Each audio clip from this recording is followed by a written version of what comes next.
Hi. I am here to talk about my experiences working for nonprofits because I've been working for nonprofits for the past few years. My first job in the nonprofit world was at a Christian nonprofit. And because I don't work for them anymore, I'm going to say the name. I worked for Feed My Starving Children. If you've watched any of the old videos, you probably know that I've donated to them through setting like goals on videos and things like that. I worked for them. That's why I kept hyping them up. I was trying to be a good little employee. What are the pros to working for a nonprofit? Off the top of my head, it's probably just this idea that what you're doing is helping others. However, the cons far outweigh the pros. First things first, I want to complain about the CEO of Feed My Starving Children. The CEO came and did site visits more than once when I was there, and he would always give us this speech of like, you are the most important part of this company to us, the lowest workers. And I never believed him because why was our pay so bad then? Your baseline worker at Feed My Starving Children could not do full-time. In order to be a full-time worker, you had to be a supervisor, which I eventually managed to be, but at the start of my time there, I was working part-time. After I turned 25, I got booted off my parents' healthcare plan, and from that point on, I just had no health insurance. I was like that for like a year. So the way that Feed My Starving Children works is, it's a food packing type of job. We do the most of the work with volunteers. So every day we would have 5 sessions where different volunteers would come in and pack food for us. It was always the same meal. It was a rice-based meal with soy and vitamins and stuff like that. At the start of every session, we would say something to the effect of over 6,200 children under the age of 5 die every day due to hunger-related causes. That was like our blanket statement to kind of wake people up to the fact that they're about to do something important. My issue with that was that number never went down the whole time that I worked for Feed My Starving Children. And it really just made me wonder, like, this problem is too big. What are we doing? What are we accomplishing here if we're not seeing these numbers go down at all? It just got really devastating. In the final presentation, that's where you have to give your big ask for donations and for them to come back and pack food again. I was really good at this part. I got tons of donations. I was very passionate about it. I could like kind of cry on cue at a certain point if I just thought about how sad it was that kids were dying of starvation. And that would move people when I could pull that off, and that would get more donations. And it just, I don't know, I became so cynical and down because it's really, really hard to go to work every day and think about the fact that children are starving to death every single day. And so this nonprofit did a couple big things for me. I think that it played a role in making me lose my faith and lose my religion. Because at a certain point, when you're looking at these vast numbers of children and babies dying of starvation, and you pray about it at the end of every session, and you pray about it at the start of the workday, and you pray about it at the start of your closing shift, and you pray about it before every staff meeting, it just starts to click with you that God is not going to save the lives of these children and babies. If God exists, he does not care. He has sat back with his hands behind his head and is letting it happen for whatever stinking reason. I don't know, probably the devil or something. It's not me, it's the devil. The devil's the one that's starving them. Or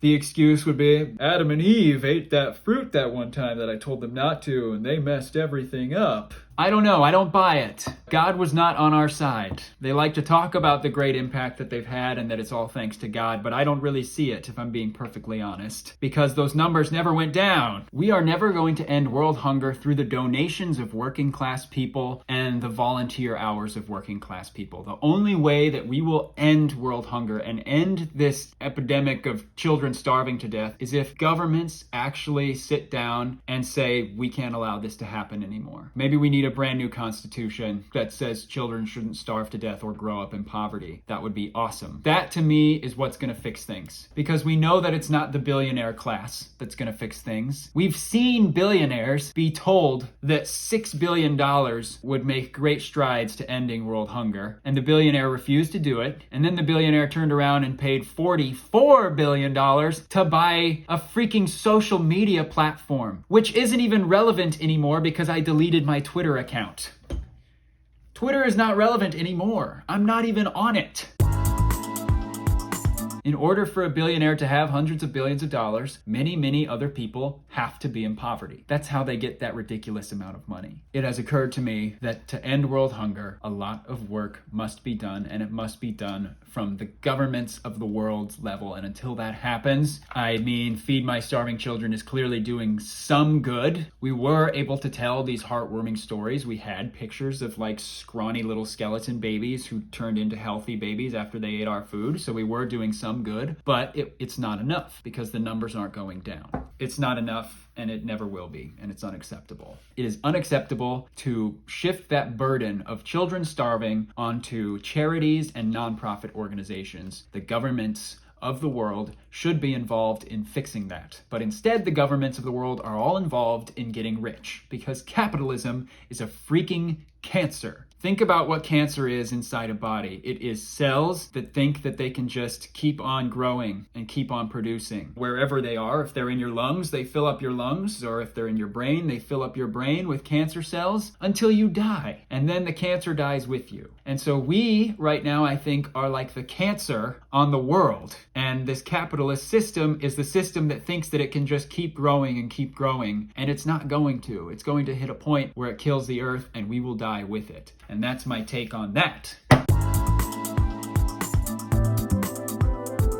Well, now I work for a new nonprofit. I work for a nonprofit that basically puts people into school buildings to give extra support to students. We specifically go into Title I schools. A Title I school is essentially a school that has a lot of students that are growing up in poverty. Can we take a minute and just think about how insane that is? That we allow children in this country to be born into poverty and to grow up in poverty. Children don't have any control over their situation. They're just born into this situation, and it's going to make their life so much more difficult, and we all turn our heads and act like it's normal. And I get put into this school as like a band-aid on the cancer, and I can't help this kid. I can give this kid a new backpack, but I can't lift this kid out of poverty. I'm in that school giving out snacks, giving out bags of food to take home on the weekends, giving out coats and clothes. I bring in community partners to provide mentoring and programming and things like that. But years from now, when I am gone from the school, it is going to be as if I was never there, because the kids that are in that school, they are going to be growing up in poverty still. This current job can get donations from really, really big corporations because they are fine with donating to have us go and help the children who are in poverty. But these big corporations will never do anything to lift these children actually out of poverty. They want us to be the Band-Aid. And so this whole job starts to feel pointless.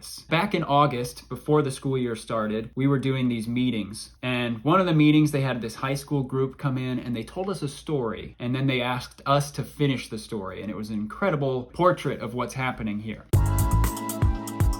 There is a town in a valley, and there's a cliff here, and on top of the cliff are millionaires, and they want to build a golf course and a resort here. So what do? They start throwing boulders off the top of the cliff onto the people in the town below. So there's property damage, people are getting injured, people are getting killed. People find out about this, and these nonprofit groups come in, and they set up medical clinics to help people when they get injured by the boulders. And they're always asking for money so that they can keep providing this service of helping these people when they get injured. So what we're looking at there is almost a predatory behavior of, I can ask for money and get money to help this problem without really ending the problem. So the way that this story ended in our meeting was the presenters split the staff into 3 groups. There was one group that was essentially the revolutionary group, people from the town who climb up the cliff to confront the millionaires. Then there was the second group, which was the nonprofit people who wanted to stay down in the town and just keep on doing good deed work to help the people after they get injured. And then the third group was the millionaires themselves, trying to fight back against us and act like they're in the right and what they're doing is completely justified. I got put into group 1. I said we should go up there and kill the millionaires. We need to go up there and stop them or die trying. That was my perspective on that. What that perfectly portrayed to me, though, was that nonprofits put band-aids on problems and never fix the problems. And that is what has been bothering me this whole school year. I just feel like, oh my Gosh, what are we actually doing here? Are we working in order to lose our jobs, basically, because this nonprofit is no longer needed because children aren't growing up in poverty anymore? And I don't think that's the case. And that drives me freaking crazy. I can't handle that. And this is another example where this needs to be dealt with at a government level. But our government doesn't care that its own citizens, its own children are growing up in poverty. Our government only cares about money. This is what happens when you work for nonprofits. You become radicalized. You become a revolutionary because at a certain point you have to wake up and see that everything that we're doing is never going to make a real difference. It makes me mad. It makes me heated. That's been my difficulty though. Like short term, of course, I can see this child that I've given a new coat to and acknowledge that like this kid's gonna have a better time on the playground at recess when it gets really cold today. But this kid's still in poverty.